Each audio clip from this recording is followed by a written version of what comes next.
I'm Jake. I'm Tom. And we are VIMTV, here to do our 135th episode of Velocities in Music. Plants and Animals, La La Land, 2010. Just came out a couple months ago. I'm really excited. I've been very excited to review this album. We did Park Avenue from 2008, Plants and Animals' debut album. This is a band coming from Montreal, Canada. One of the many bands coming from Montreal, Canada. And actually, I think on this album, they sound a lot like another band coming from Montreal, Canada, Wolf Parade. I think they sound a lot like that. But these guys, Plants and Animals, have a very folky, yet still poppy kind of song, and that's my favorite. That's my favorite. Anyways, this is the follow-up. Their first album, Park Avenue, really, if you want history on the band, I would go check that episode out, because it'd be a really good idea to get a good base, because this album is a bit of a jump. It's very different than Park Avenue. And Park Avenue was more focused on, these guys have a lot of classic rock influences too, similar to what we just reviewed, Dr. Dog. And what they do these classic rock kind of jam outs. These songs kind of just grow and evolve and then kind of come down. They're a band, we've talked about this before on Velocities in Music, they're a band that developed their sound out of playing live. They have live songs that they put down to recordings, so you get lots of fade out endings, I don't like that, and other sorts of just kind of longer tracks that aren't as cohesive and focused as something that's more structured, which I kind of like. It was definitely a breath of fresh air on Park Avenue. And Park Avenue it really reminded me of My Morning Jacket. They were able to just explode and have some very, energetic parts. Now, La La Land is in high contrast to that. La La Land is never loud, and if it does get more intense, it sneaks up on you. Everything about this, I think that this album is extremely underproduced and quiet, and I didn't like that at first, but I've just grown to love it. Like, it just makes everything so subtle, and these songs are very much more introspective and warm and heartfelt and endearing, but it's a much more personal experience, where Park Avenue is blah, blah, that's true. Misery! And that plays exactly off the one main point that I wanted to get across, is that when you listen to this, it feels like they're playing to themselves privately. Like they're playing a private show that you just happen to be listening in on. And it gets this very kind of personal mood, but it also makes it a little hard to connect with. And that's very contrasting to their first album, which was like more Fish-style jam outs. Right. That's just meant for a festival concert environment, whereas this is more like practice time in your basement. And if you look, we have a couple videos down below posted. You'll get that same vibe. It's this band is just a trio. It's just a drummer and then two guitar players. So when you look at Plants and Animals play these songs live, it is very intimate. They sit very close together. The two guitarists are always looking at each other. The vocalist is it's very much an intimate experience between the three bandmates, and they really let that come out here. They also were able to kind of pull back the reins on that live sound on the album, and make these a little bit more focused. Very much more focused on songwriting. This album, first of all, I had to listen to it in headphones before I started to get it. Before I really felt like I was understanding what they were doing, because it's so quiet. It doesn't come out as well through like open speakers, whereas in headphones, headphones is a much more personal experience for a much more personal album, I guess. But one thing I noticed that they're doing is that this band has a great, since there's the two guitar players, they do a very good job of mixing rhythm guitar and lead guitar. They do a very good job of doing that. It's very Zeppelin-esque in how they do so. Maybe not as bombastic as Zeppelin was, but they're definitely referencing some classic rock roots there. Now, I think that the back half of this album is much stronger than the front half. Now, the first three songs are still good, but I just think that the album really gets better as it unfolds.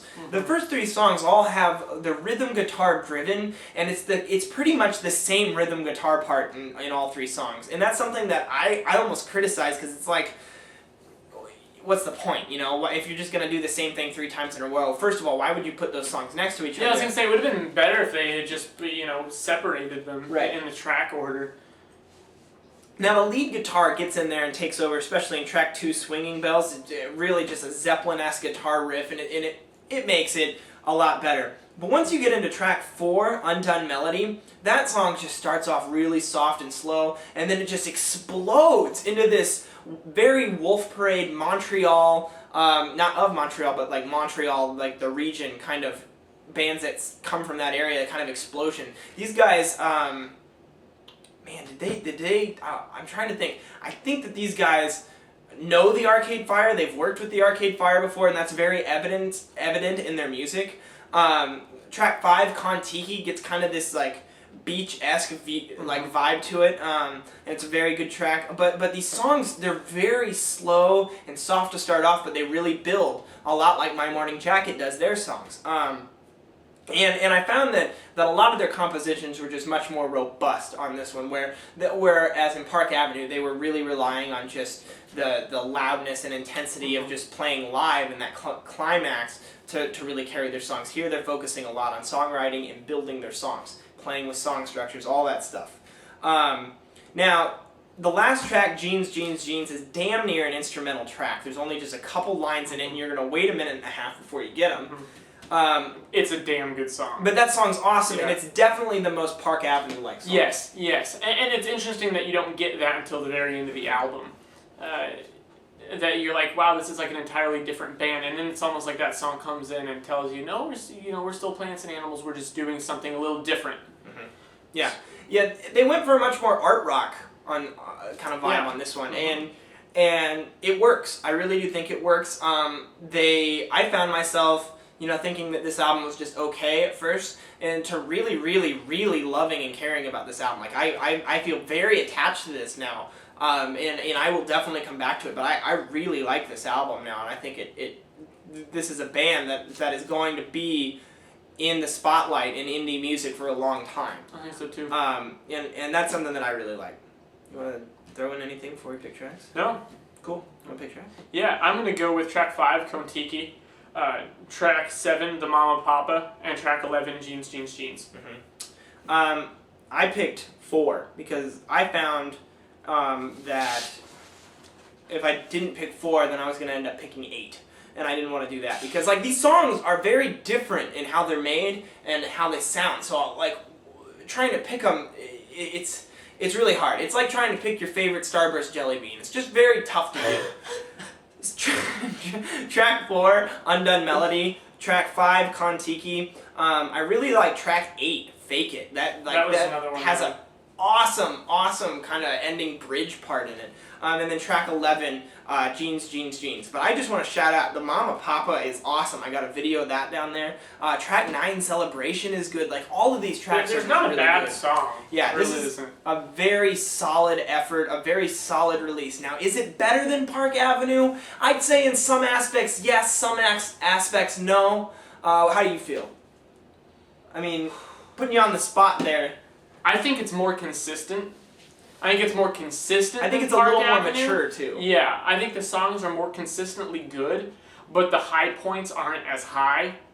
The really good songs aren't as really good and interesting as Park Avenue, but it's definitely more consistent. Mm-hmm. Let us know what you think. Which Plants and Animals album do you think is better? Where would you like to see them go? Back to kind of the jam rock, classic rock sound, or more of this kind of indie songwriting format? Right. I think that covers just about everything I wanted to say. Mm-hmm. Really, they do a good job of mixing their influences into their music and still making it their own. I really appreciate it when bands can do that. Mm-hmm. You want me to go first? Sure. Man, this one's a little tough to review, to grade because I liked Park Avenue, and this is I feel like it's on the same level as Park Avenue, not necessarily better, not necessarily worse. But just different. They just took it and went somewhere with it, and they didn't necessarily improve on that. But I want to point out before I grade this though that I think that this album's a grower and will continue to kind of raise in status in my kind of mind of music of the music I listen to. So I'm gonna go 83, and I'm gonna park it there on Park Avenue. God, I was waiting for you to say that. I I'm going to go with a 76. Sounds good. This is a very solid release from Plants and Animals. Well, that kind of concludes La La Land. Yeah. But like Tom said, tell us what you think about. I just completely Plants blanked and on your Animals. question. Yeah, Plants and Animals. What you think like the difference between their two albums is, and if you really like one over the other, let us know and tell us why, because that'd be a really awesome conversation starter. I'm Jake. I'm Tom. And together we are moving music critique forward.